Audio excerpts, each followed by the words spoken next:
रायपुर से खबर का रुख करते हैं। सांसद सुनील सोनी ने बयान दिया है। स्मार्ट सिटी संचालक मंडल को लेकर ये बयान है। स्मार्ट सिटी के संचालक मंडल में मेयर को शामिल किया गया है। केंद्र ने मेयर समेत एमएलए को भी शामिल कर लिया है। मांग पूरी होने पर सुनील सोनी ने सीएम भूपेश से सवाल पूछा। अब डीएमएफ परिषद में बीजेपी की अनदेखी पर सीएम जवाब दें। डीएमएफ परिषद में बीजेपी प्रतिनिधियों की अनदेखी क्यों? तो स्मार्ट सिटी संचालक मंडल को लेकर बयान दिया है सांसद ने। रायपुर सांसद सुनील सोनी का बयान है। स्मार्ट सिटी के संचालक मंडल में मेयर को शामिल कर लिया गया है। केंद्र ने मेयर समेत एमएलए को भी शामिल कर लिया। मांग पूरी होने पर अब सवाल मुख्यमंत्री से पूछा जा रहा है कि डीएमएफ परिषद में बीजेपी की अनदेखी क्यों है। डीएमएफ परिषद में बीजेपी प्रतिनिधियों को क्यों शामिल नहीं किया जा रहा।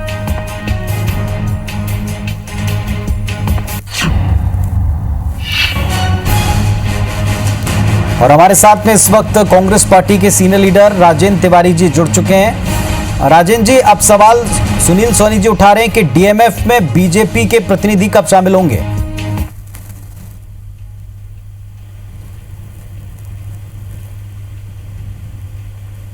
तिवारी जी, अगर मेरी आवाज आप तक आ रही है तो सांसद सुनील सोनी जी ने सवाल उठाया कि डीएमएफ परिषद में बीजेपी की अनदेखी पर अब मुख्यमंत्री जवाब दें।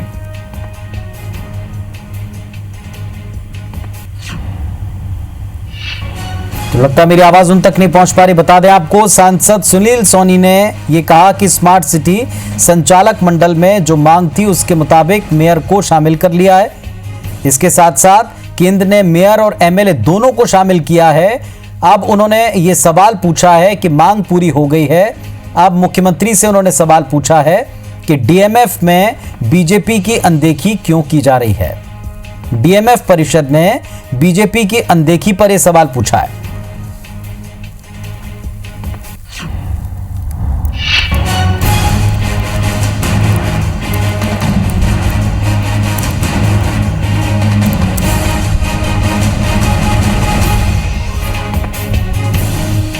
राजेंद्र तिवारी जी हमारे साथ में जुड़ गए हैं। राजेंद्र जी नमस्कार, मेरी आवाज अगर आपको मिल पा रही हो तो सांसद सुनील सोनी जी ने सवाल पूछा है कि जो मांग थी राज्य की पूरी हो गई। अब सीएम से वो पूछ रहे हैं कि डीएमएफ परिषद में बीजेपी की अनदेखी पर अब मुख्यमंत्री जवाब दें। अच्छा, मेरी आवाज आ रही है तो मैं बोलना चाहूँ। जी आ रही है आपकी आवाज।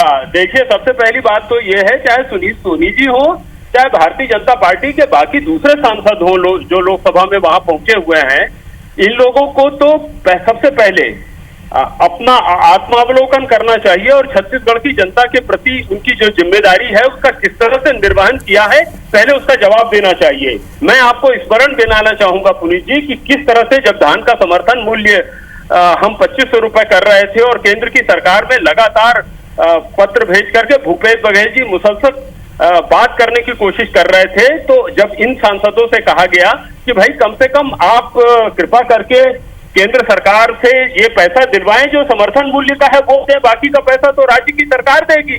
तो इनका यही जवाब रहता था कि आपने वायदा किया है आप दीजिए, हमने थोड़ी वायदा किया था कि हम 2500 रुपए धान का समर्थन मूल्य देंगे। कर्ज माफी हमने अपने बल पे किया था, केंद्र सरकार के बूते पे नहीं किया था। मगर कुछ मामलों में हमको केंद्र सरकार की आवश्यकता पड़ती है जहां केंद्र सरकार जो नहीं, लेकिन अब वो तिवारी जी अब वो डीएमएफ के ऊपर ये सवाल उठा रहे हैं कि क्या डीएमएफ में शामिल करेंगे। हाँ, नहीं, मैं सुन लीजिए ना, मेरी एक एक बात सुन लीजिए। जीएसटी का पैसा था 4140 करोड़ रुपए, कोल का पैसा इनसे कहा कि केंद्र सरकार से दिलाने का प्रयास करें।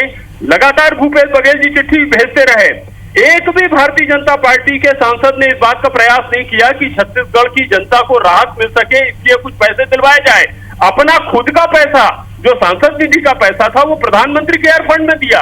ये नहीं हुआ कि कम से कम कुछ पैसा मुख्यमंत्री सहायता कोष में देते। जहां तक डीएमएफ के पैसे की बात कर रहे हैं, ये डीएमएफ आप एक दिन डिस्कशन रखवाइए कि किस तरह से डिस्ट्रिक्ट माइनिंग फंड का इन लोगों ने दुरुपयोग किया। गरीब आदिवासी क्षेत्र से कलेक्ट किया हुआ पैसा जिस तरह से रायपुर के इनके विशालकाय भवनों में इन्होंने खर्च करवाया, लंबी लंबी लिफ्ट और जिस तरह के भवन बनवाए हैं, इसकी तो जांच होनी चाहिए कि डिस्ट्रिक्ट माइनिंग फंड का पैसा इस सब काम के लिए होता है कि क्षेत्र के विकास के लिए होता है। चलिए हमारे साथ में बीजेपी से श्रीचंद सुंदरानी जी भी जुड़ गए हैं। सुंदरानी जी, अगर आप सुन पाए हों और जो सांसद सुनील सोनी जी ने मांग रखी है, जो सवाल पूछा है, उस पर हमने आप दोनों को जोड़ा है, आप भी अपना पक्ष रखें। देखिए, केंद्र सरकार ने कभी सौतेला व्यवहार छत्तीसगढ़ के साथ नहीं किया। स्मार्ट सिटी एडवाइजरी बोर्ड में महापौर, सांसद और 5 विधायक रायपुर के, जिसमें धरसीवा के विधायक का 1 वार्ड मात्र आता है, उनको भी इसमें शामिल किया केंद्र सरकार ने। कहीं ना कहीं विकास के मामले में केंद्र सरकार निष्पक्षता से काम कर रही है।